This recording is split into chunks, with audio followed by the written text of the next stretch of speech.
Madame, Mesdames, Mesdemoiselles, Messieurs, c'est avec beaucoup de plaisir que je prends la parole aujourd'hui à l'occasion de cette cérémonie solennelle. Je suis infiniment sensible, en effet, Madame Le Vésu, à l'honneur qui vous est fait de recevoir la plus prestigieuse des décorations françaises, la Légion d'honneur à titre militaire. Cet ordre qui rassemble les citoyens et les citoyennes les plus valeureux, ceux ou celles qui ont servi leur pays avec le plus de confiance et de dévouement. Pourtant, il est de bon ton aujourd'hui de moquer tout ce qui fait l'héroïsme et le patriotisme, le don de soi, l'altruisme, le dévouement.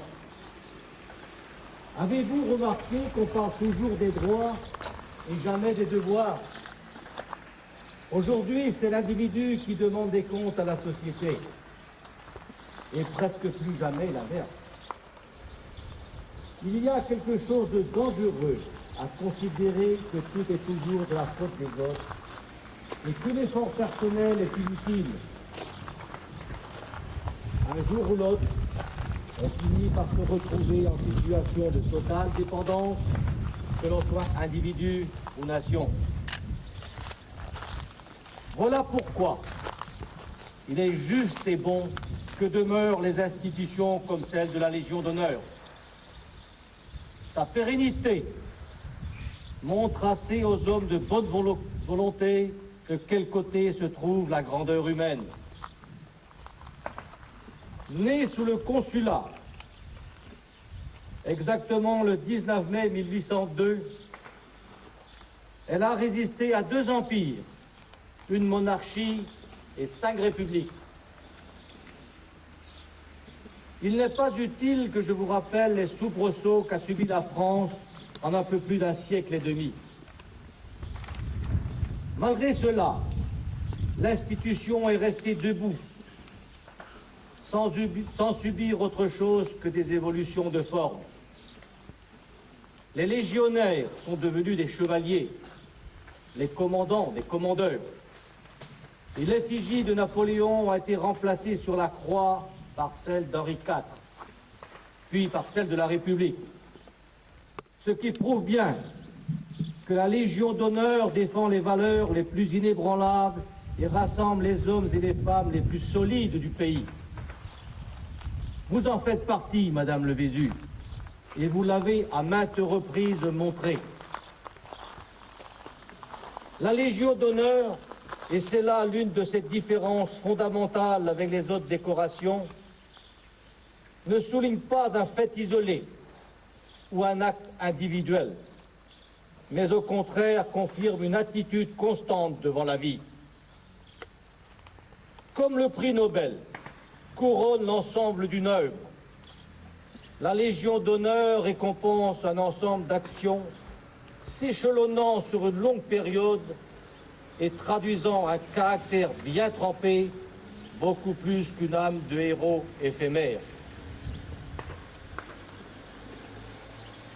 C'est pour cela, parce qu'elle rassemble les hommes et les femmes les plus solides et les plus valeureux, qu'elle est unanimement considérée comme la plus prestigieuse des distinctions de notre pays. Aujourd'hui, nous sommes fiers qu'une citoyenne de notre cité reçoive cet honneur. Madame Le Vésu, permettez-moi donc, au nom de tous nos concitoyens, de vous féliciter.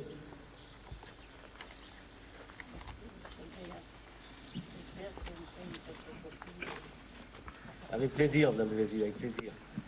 Je vais maintenant donner la parole à Monsieur Armand Tilly.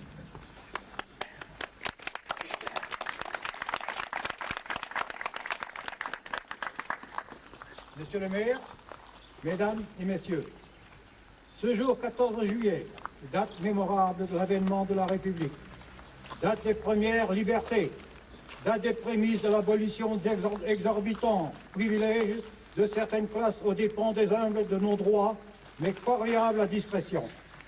Ce choix de ce symbole est judicieux pour la remise à Angèle de la Légion d'honneur avec le grade de chevalier, titre de reconnaissance de la nation attribué à ses serviteurs par la chancellerie et comportant la signature du président de la République. Cette reconnaissance venant à point, afin que soit reconnu le rôle joué par la femme dans la lutte contre l'envahisseur de notre pays. Durant l'occupation du territoire national par les Teutons germaniques, Angèle et sa sœur Marie se sont dévouées corps et âme pour toutes les missions qui leur étaient confiées par les responsables de la résistance du secteur. En liaison constante avec Madame Joséphine Le Manac, qui connue sous le nom de Fifine, dont sa sœur, Madame de Coiffec, va épingler la Légion d'honneur à Angèle, famille très éprouvée du fait de la tyrannie nazie, aidée en cela par la milice française. Il y avait aussi Aline Glasiou, de Fusunette, Thérèse Trédan des Sept Saints en Vieux Marché, Bernadette Lalaise de Loualgat. Je faillirais à mon devoir d'informer si je ne mentionnais pas Madame Aline Le Faucheur, chez qui il y avait toujours des couverts disponibles pour les responsables départementaux de passage à Loualgat. Toutes les 7 avaient le même mérite de par leur engagement dans la lutte contre l'ennemi. Elles assumaient toutes les directives de la résistance, distribution de tracts, convoyage, liaison entre les différents groupes, messages, renseignements, petits soins, ravitaillement. Aussi, je pense à cette grande injustice à l'égard des femmes engagées dans la lutte contre l'ennemi, dont on ne trouve guère dans les œuvres pour évoquer le rôle dans le combat clandestin. C'est une occultation inadmissible de la part des historiens, vu le travail formidable qu'elles accomplirent au service de la nation, tout en étant conscientes des dangers encourus. Comme chacun sait, vous savez, qu'il ne faisait pas bon tomber dans les griffes de ces brutes spécialisées dans les tortures les plus raffinées. Lors de la capitulation sans condition de l'ennemi, le 8 et 10 mai 1945, Angèle a continué à servir son unité comme standardiste et est devenue porte-drapeau national du personnel féminin de l'armée de terre. Elle a, de par ses fonctions, sillonné la France du sud au nord, d'est en ouest, pour se rendre avec son drapeau sur les différents sites rappelant le sacrifice de nos camarades morts au combat ou fusillés par l'ennemi. Angèle est titulaire de la médaille militaire, de l'Ordre national du mérite, de la croix de guerre 39-45, de la croix de combattant volontaire de la guerre 39-45, de la croix de combattant volontaire de la résistance, de la croix de combattant de guerre 39-45 et de la médaille commémorative. Angèle, il me reste à te souhaiter une longue vie et ton combat continue pour la défense de la liberté. Vive la République, vive la France!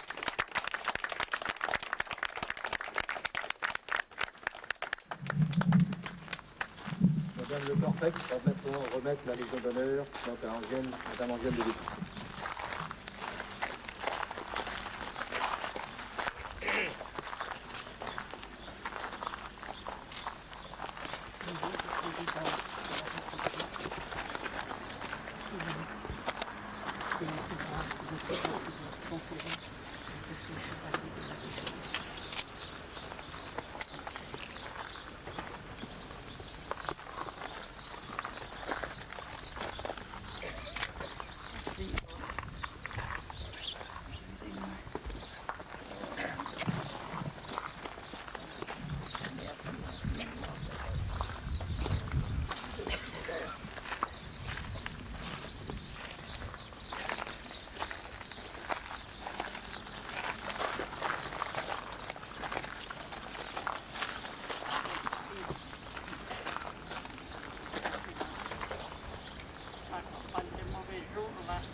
Nous allons maintenant observer donc une minute de silence à la mémoire de tous les combattants et victimes de guerre.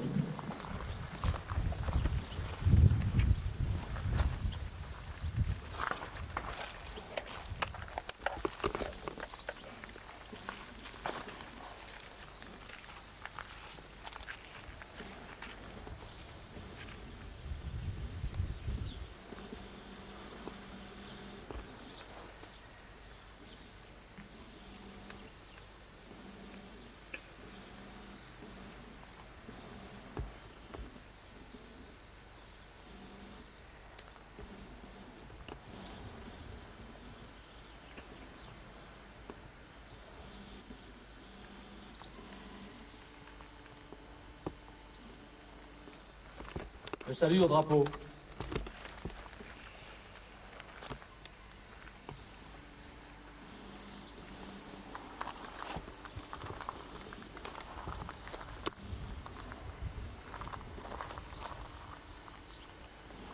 Merci.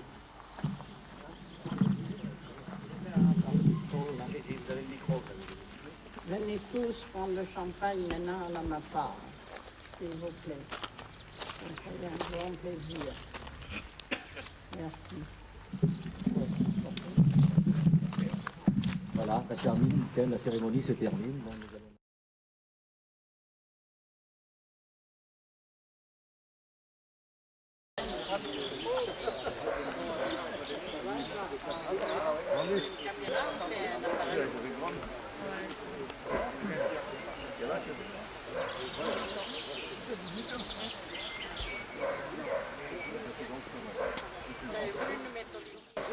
Mais il doit pas être bien. Non, non, mais ça va. Il doit pas être dans son assiette. Pas de guerre, c'est le colonel Marceau. Hein, général, oui, colonel Marceau. Bien. Et les autres? Et puis, pas de combattants volontaires. Et qu'est-ce qu'il y a La sur... médaille militaire, c'était en mix.